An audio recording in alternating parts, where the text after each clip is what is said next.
आउज़ बिल्लाहि मिनश शैतानिर रजीम बिस्मिल्लाहिर रहमानिर रहीम सल्लल्लाहु अला सय्यदिना मुहम्मद व आलिहि वसल्लम।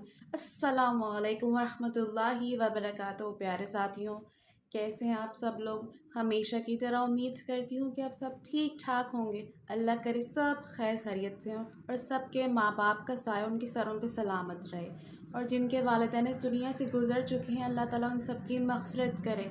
आमीन सुम आमीन। दोस्तों, लीजिए आपकी सबसे मनपसंद, सबसे फेवरेट अस्तगफिरुल्लाह मिरेकल स्टोरीज़ के साथ हाज़िर हूँ। तो मुझे आज की स्टोरी भेजी है एक सिस्टर ने पाकिस्तान के शहर क्वेटा से।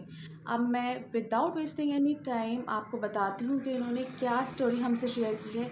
बहुत ही मोटिवेशनल, बहुत ही खूबसूरत, और मुझे लगता है ये स्टोरी जब मैं पढ़ रही थी आप लोगों को बताने से पहले, शेयर करने से पहले, मुझे ये एक बहुत ही रिलेटेबल अस्तगफार मिरेकल स्टोरी लगी। वो इसलिए कि मुझे लगता है कि जब कोई अस्तगफिरुल्लाह रेसिटेशन की जर्नी शुरू करता है, हर उस बंदे के साथ ये होता है जो इन सिस्टर के साथ हुआ। तो चलिए हम शुरू करते हैं। मैं आपको बताऊंगी कि किस हद तक ये स्टोरी आप लोगों में से बहुत लोगों के साथ मैच करती है। ठीक है, चलिए अब शुरू करते हैं और देखते हैं उन्होंने हमसे क्या शेयर किया है। ये सिस्टर लिखती हैं, अस्सलामु अलैकुम आपी। वालेकुम अस्सलाम। बहुत थैंक्स आपका ये चैनल बनाने के लिए। मेरी किस तरह और कब कब काम आ रहा है आपको अंदाज़ा भी नहीं। जज़ाकल्लाह, शुक्रिया लाइक करने के लिए। मेरी ये स्टोरी आप सब से शेयर कर दीजिए। मैं काफ़ी टाइम से ओवर थिंकिंग, नेगेटिव सोचों और वसवसों में घिरी हुई हूँ। यानी जब भी मैं दुआ करने बैठती थी, कहीं न कहीं मेरे दिल में बेयकीनी की कैफियत रहती थी। मैं काफ़ी वक्त से एक दुआ शिद्दत से मांग रही थी। जैसे ही दुआ करने बैठती थी, अजीब अजीब ख्याल मेरे दिल में जन्म लेने लगते थे, मुझे घेर लेते थे। जैसे कि क्या पता ये दुआ कबूल हो या ना हो, और अगर होगी तो न जाने कब होगी। इस तरह के डाउट्स मुझे हर वक्त आते रहते थे, स्पेशली नमाज के बाद, दुआ में बैठने से पहले और दुआ ख़त्म करने के बाद। अल्हम्दुलिल्लाह जब से इस्तग़फ़ार पढ़ना शुरू किया है, और यकीन करें साथ साथ दुरूद इब्राहीमी भी ऐड किया है, मेरे दिल में एक इत्मीनान और सुकून पैदा हो गया है। आगे लिखती हैं कि ख़ुद को बहुत बेचैन और बेइत्मीनान महसूस करती थी। ये सारी कैफ़ियत, सिचुएशंस ख़त्म हो गई हैं अल्हम्दुलिल्लाह। पूरे कॉन्फिडेंस से अब दुआ मांगती हूँ। अल्लाह का बहुत शुक्र है। पहले मेरे दिल की धड़कन बिला वजह तेज़ हो जाया करती थी। जैसे ही जाए नमाज पर बैठकर नमाज ख़त्म करती और दुआ मांगने का वक्त आता था, मैं बस भागा करती थी। मेरा दुआ मांगने में दिल ही नहीं लगता था। अल्हम्दुलिल्लाह अब मामला बिल्कुल ऑपोजिट है। मुझे अपनी दुआओं की कबूलियत पर यकीन हो चला है, क्योंकि मुझे अल्लाह की ज़ात पर यकीन हो गया है। अब बात ये निकलती है कि मुझे इस्तग़फ़ार पढ़ने का ख़याल क्यों आया और किस तरह आया। मैं आपको बताती हूँ कि माजरा क्या हुआ। कहती है कि मेरी ये दिल की धड़कन तेज़ होने वाली सिचुएशन कोई नॉर्मल नहीं थी। मैंने अपने घबराहट का और दिल की धड़कन तेज़ होने का ज़िक्र एक शेख साहब से किया। उन्होंने मुझे बता दिया कि असल में ये तुम पर सहर है, यानी कुछ असरात की वजह से तुम्हारे दिल की धड़कन तेज़ होती है।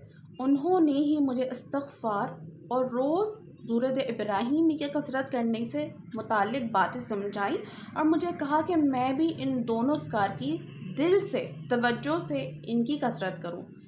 3 दिन हुए थे, बस अब यकीन करें सिस्टर, 3 दिन हुए थे कि सब कुछ बदल गया। उन्होंने मुझसे कहा था कि आने वाले 2 से 3 दिन में तुम्हारा मामला हल हो जाएगा, और वैसा ही हुआ। मेरा पूरा वाक़या आपकी नज़र में कर रही हूँ, किस तरह अल्लाह ताला ने मेरे सभी डाउट्स दूर कर दिए। आपके चैनल से मुझे मुस्तकिल मोटिवेशन मिलती रहती है, क्योंकि अब तो मैं रोज़मर्रा की बेसिस पर इस्तग़फ़ार करती हूँ, दुरूद भी पढ़ती हूँ। ना सिर्फ मुझे सही गाइडेंस मिली उन शेख साहब के ज़रिए, साथ साथ आपके चैनल के ज़रिए, बल्कि मेरा मसला भी हल हो गया। एक बात और वो ये कि जब मुझे जिस दुआ की कबूलियत का शिद्दत से इंतज़ार था, यकीन करें कि इस्तग़फ़ार से और अल्लाह के फ़ज़ल से और मेरी इस्तग़फ़ार और दुरूद की कसरत से वो दुआ मेरी ऐन कबूलियत पर खड़ी है। माशाअल्लाह ताला, अल्हम्दुलिल्लाह। आप मुझे दुआ में याद रखिएगा, मेरा नाम ज़रूर लीजिएगा। मेरा नाम कुर्रतुल ऐन है। جی سسٹر، بہت اچھا لگا آپ کا واقعہ سن کر، میرا دل خوش ہو گیا الحمدللہ۔ جس موٹیویشن سے، جس خلوص سے اپنی اسٹوری سب کے لیے شیئر کرنے کو کہا ہے، سلام۔ میں آپ کو اور میری طرف سے آپ کے لیے بہت ساری دعائیں ہیں۔ تو دیکھا دوستوں، آپ لوگوں نے بہت سارے لوگوں کے ساتھ، جب میں نے آپ کو شروع میں اسٹوری کے کہا تھا کہ کہیں نہ کہیں آپ سے ریلیٹیبل ہے، میرے ساتھ بھی یہی ہوا تھا۔ جب میں نے اپنی استغفر اللہ موٹیویشن کی جرنی آپ لوگوں کے ساتھ شیئر کی تھی، اس سے پہلے میں نے خود کافی عرصے استغفار پڑھا تھا۔ جب میں نے خود استغفار اپنے لیے شروع کیا تھا کثرت سے پڑھنا، تب بھی میرے ساتھ یہی ہوتا تھا، مجھے موٹیویشن کی کمی رہتی تھی۔ لیکن جب سے میں نے کثرت کی کنٹینیوٹی میں رکھا اور بہت پڑھا، میرے سارے ڈاؤٹس کلیئر ہو گئے، اور سب اللہ تعالیٰ کی مرضی سے ہوا، اللہ کے حکم سے ہوا، اور مجھے اللہ کی ذات پر، اللہ کے تمام احکام پر یقین ہو چلا ہے، اور الحمدللہ مجھے کسی بھی چیز پر اب ڈاؤٹ نہیں رہتا۔ میری ہر جو انسرٹنٹی تھی، جتنی سچویشن تھی، وہ ساری خود کلیئر ہو گئی ہیں۔